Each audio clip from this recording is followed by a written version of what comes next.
religioso que tanto hizo por la unión de, de las religiones, no por la, por el enfrentamiento, un papa que unió en ese sentido. En ese sentido hay que reconocer que el papa fue factor de unidad, fue factor de acercamiento. Esta es la imagen de la Catedral de Buenos Aires. En breve arranca la misa interreligiosa. Van a estar allí parte del gabinete encabezado por Guillermo Franco, por el jefe de gabinete. Había alguna especulación de si iba a estar o no Javier Milei. Bueno, al parecer no va a estar, pero bueno, vamos a estar con un foco puesto ahí, pero también, por supuesto, con móviles exclusivos en el Vaticano. Está Diego de Nicolás, también va a estar Cristian Martin. Ahora voy al contacto con Diego, que está trabajando desde temprano. Diego, ¿cómo te va? ¿Qué está pasando ahí a esta hora en el Vaticano? Contanos. Hola, ¿cómo estás, Nacho? Mirá, o mejor dicho, escuchemos juntos estas campanadas. Son las campanadas en la Basílica Santa María Maggiore. Esta basílica en donde a partir del próximo sábado van a descansar los restos del Papa Francisco. Fíjate, Nacho, que a esta hora se ha congregado aquí una muy buena cantidad de fieles. Hay también religiosos que están a punto de comenzar esta celebración. Vos decías recién una celebración interreligiosa que se va a dar en la ciudad de Buenos Aires, en la Catedral Metropolitana, y que se va a dar en simultáneo con esta celebración aquí en la Basílica de Santa María Maggiore, que es de las iglesias papales, es una de las cuatro, una de las más importantes que tiene Roma, y es justamente la que está dedicada a la Santísima Virgen María. Por lo tanto, al ser un templo mariano, es visitado permanentemente por miles de fieles, y especialmente el Papa Francisco era quien visitaba este lugar cada vez que podía, cada vez que regresaba de un viaje, cada vez que estaba por hacer alguna acción especial. Bueno, él venía a este lugar a rezar, Nacho. Diego, tengo entendido, corregime si no, por favor, está cerca la embajada de Argentina, ¿no? Esa Sí, iglesia. vos sabés que este lugar está en una zona muy turística, Claro. donde hay embajadas, donde hay hoteles, y que no está enclavada en lo que es Ciudad del Vaticano, Claro, sino que quedó del otro lado de la ciudad de Roma. Por lo tanto, es un lugar que está como que sale de esa parte más especial de lo que es Ciudad del Vaticano, y está como inserta en medio de una zona de Roma muy transitada. Diego, contanos qué pudiste recabar desde que llegaste allí a Roma, desde temprano, qué dice la gente. Obviamente hay argentinos, pero hay, Sí. hay visitantes de todo el mundo que están obviamente conmovidos, que están compungidos, que van allí a dejar una oración. Contanos un poco, hacenos llegar ahí, a nosotros que estamos aquí tan lejos, qué se está viviendo. Sí, fundamentalmente, Nacho, cuando vamos a hablar un poquito más bajito porque está iniciándose la celebración. Uno a veces cuando hablaba del Papa con una mirada más argentina, trataba de verlo como argentino, con todas quizás sus cualidades como argentino, pero también con sus cualidades como jefe de la Iglesia. Y cuando uno habla con el público aquí que viene de otros países que no son argentinos, dejan de lado esa mirada un poco más argentina que a veces uno le ponía al Papa, y ya lo ven como un Papa mucho más transformador, quizás un Papa que ha cambiado muchísimas cosas en la Iglesia en general, y por eso lo ven como un Papa distinto, un Papa diferente. Diego, por supuesto que tenés ahí absoluta libertad. Nosotros, vos sos nuestros ojos ahí. Cualquier nota que veas posible, que quieras hablar, que quieras entablar un diálogo con... Bueno, están ahí feligreses, hay mucha gente rezando, entendemos y respetamos los momentos. Mirá esta joven que está llorando, visiblemente esta joven religiosa que está llorando, obviamente conmovida por la partida del Papa Francisco. Obviamente intervení vos, Diego, no tenés ni que consultarnos. La verdad que es impresionante el despliegue 24 y queremos aprovecharlo al máximo en este momento. tan doloroso, por un lado, tan doloroso, pero también tan relevante, yo digo histórico, porque bueno, es un papa argentino, es la muerte de un papa argentino, han pasado miles de años para que hubiera un papa latinoamericano, un papa argentino, y en este caso, después de 12 años de papado, con un legado impresionante, ¿no? Más allá de lo terrenal, eso va a quedar seguramente para el análisis posterior, las cuestiones, si se quiere, la política local, política partidaria. Hoy estamos analizando al papa como figura de la Iglesia, ¿no? Diego, ¿qué pudiste recabar respecto a esto? ¿Crees que va a dejar un legado el Papa Francisco? ¿Dejó un legado después de 12 años? Sí, totalmente, Nacho, que aquí ha dejado un legado el Papa para todo el mundo, fundamentalmente porque ha habido muchos cambios, hubo a partir de todo su pontificado, modernización en muchos aspectos en la Iglesia, y eso es lo que reconocen muchos de los fieles con los cuales hablamos en el día de hoy. Vos recién hablabas de un día triste, pero en realidad para la Iglesia ese sentimiento de tristeza se conjuga con el sentimiento de lo que hasta el propio Papa siempre recordaba, que para la Iglesia Católica el momento del fallecimiento, el momento de la muerte es el paso a otra instancia, a la vida eterna, de estar junto al Padre, como decía el Papa Francisco. Entonces ese sentimiento de no tenerlo más presente aquí también se conjuga con ese sentimiento de esperanza de lo que viene después.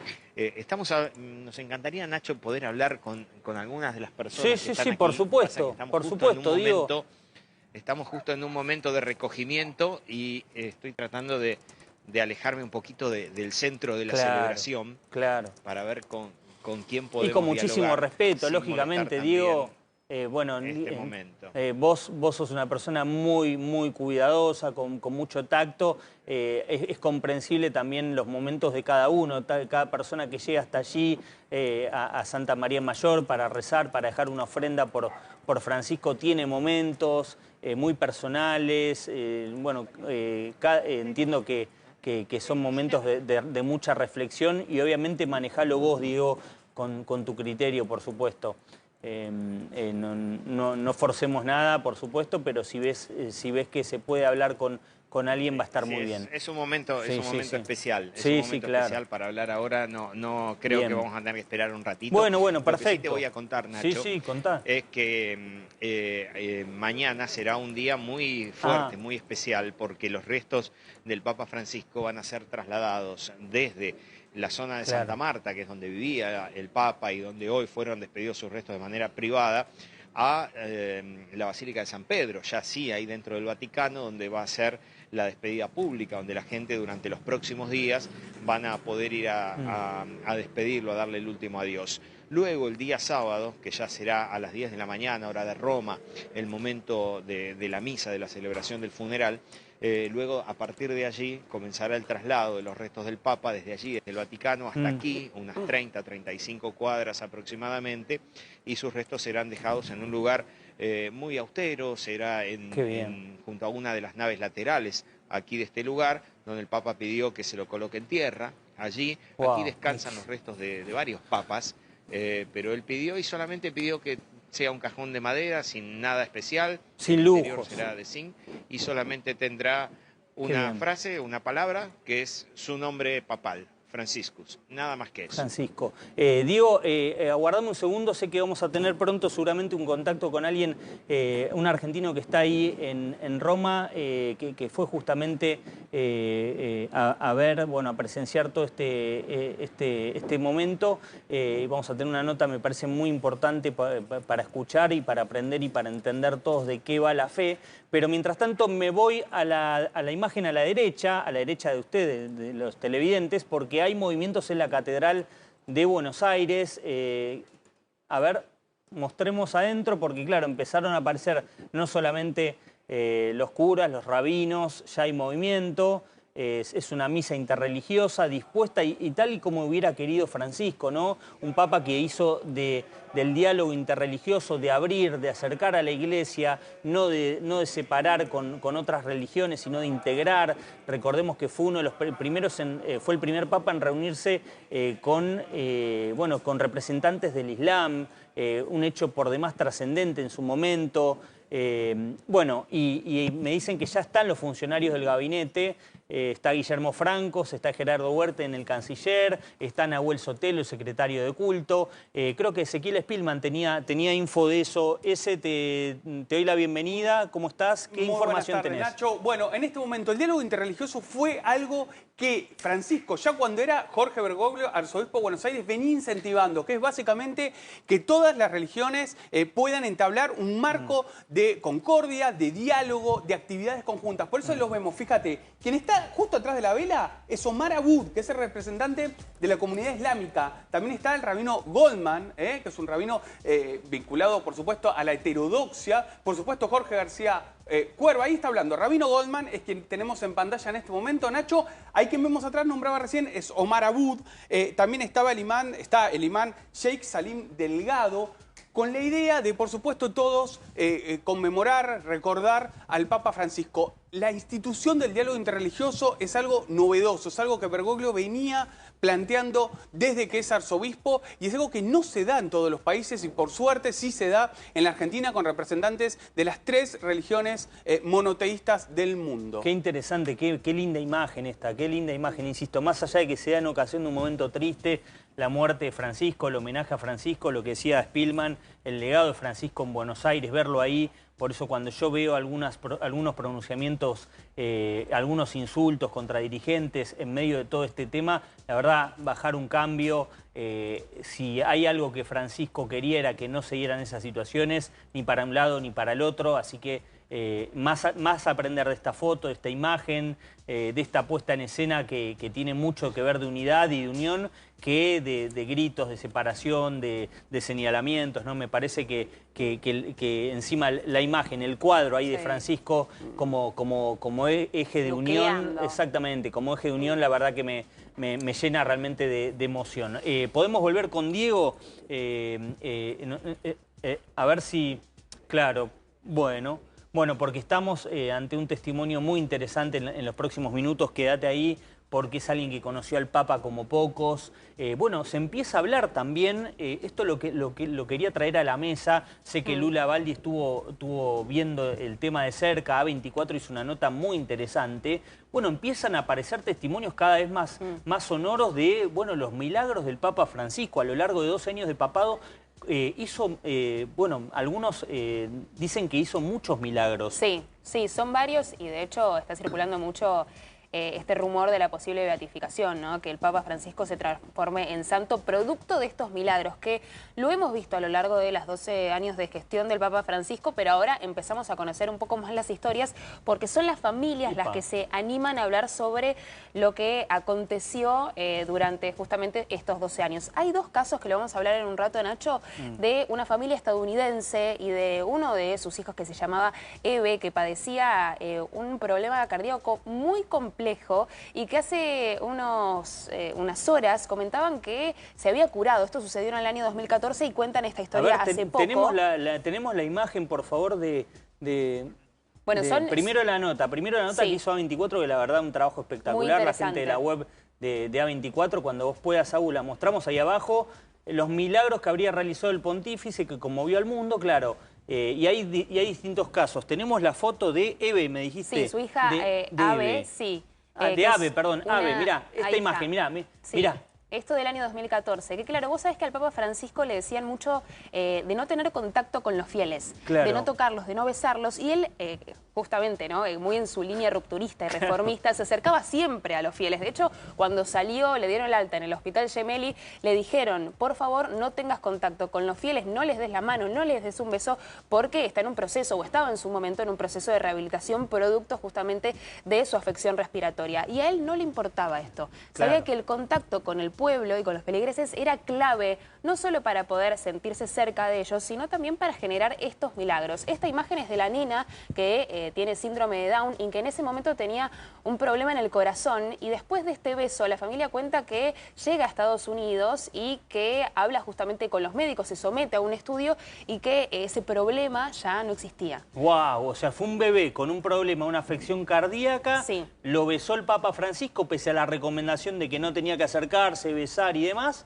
y cuando volvió a Estados Unidos esa afección se había ido. Sí, exactamente. Qué lindo, qué historias. Te das cuenta, cuanto más pasa el tiempo, más Sí. gente va a empezar a hablar y a contar estas cosas que en el momento, tal vez cuando es papa, todavía, bueno, ahí está, le gustará que cuente o no cuente, Sí. Está ese cierto filtro que uno tiene. Pero bueno, claro, se empieza a hablar de varios milagros, hay más casos, ¿no? Sí, hay más casos. Lula, en la nota, se puede ver, pueden ingresar a 24.com, que es muy interesante. Mirá, claro, hay más casos. Mostrame la foto del segundo caso. Sí, el caso de Paolo. Paolo, Mirá, este nene chiquito, que quizás Paolo, lo recordamos abajo de de algún video porque se ha hecho viral. Este video de este niño que en su momento tenía 10 años, esto pasó el 20 de octubre del 2021. Bueno, es una madre italiana que relata el encuentro de su hijo y de la sonrisa del Papa Francisco, y que también tenía un problema de salud y que después de este abrazo que se da y de las palabras que le dedica el pontífice también se había curado, ¿no? Algo Claro. muy similar a esta bebé que mostrábamos recién, que se llamaba Ave. Bueno, este niño que era que es en realidad de una familia italiana, y con esta imagen registrada. Claro. Mirá, Paolo, ahí dice, la mujer aseguró que la energía de ese encuentro fue determinante. Esto lo cuenta la madre de En la este niño. recuperación, claro. Sí, dice, Paolo subió las escaleras, algo que no podía hacer, tropezó pero se levantó, y estoy convencida de que ese día el Señor estaba con él. Claro. ¿No? En vez de tener un papa, un pontífice que se enojaba frente a el quiebre de los protocolos, muy al contrario de eso, y muy a pesar de eso, celebraba esos momentos, ¿no? Claro. Y encontraba en esas situaciones un momento de encuentro con los fieles y también, sobre todo, con los niños, ¿no? Muy lindo. carismático, muy Estas alegre, con una historias energía muy particular. Son hermosas estas historias. Uno en medio Sí. del dolor se detiene acá, y la verdad que está buenísimo porque empieza también a ver otros costados de Francisco, otras cuestiones de mucha gente que lo vivió, insisto, por encima de toda politización y de toda partidización, y de otro costado. Lo decía Diego, acá la gente que viene no sabe el vínculo del Papa Francisco con la política local argentina. Y eso es realmente el legado, me parece, del Papa Francisco. Recibo también a Lucía Salinas. Lucía, ¿cómo estás? ¿Qué tal, Nacho? ¿Cómo están? Bien. Buenas tardes.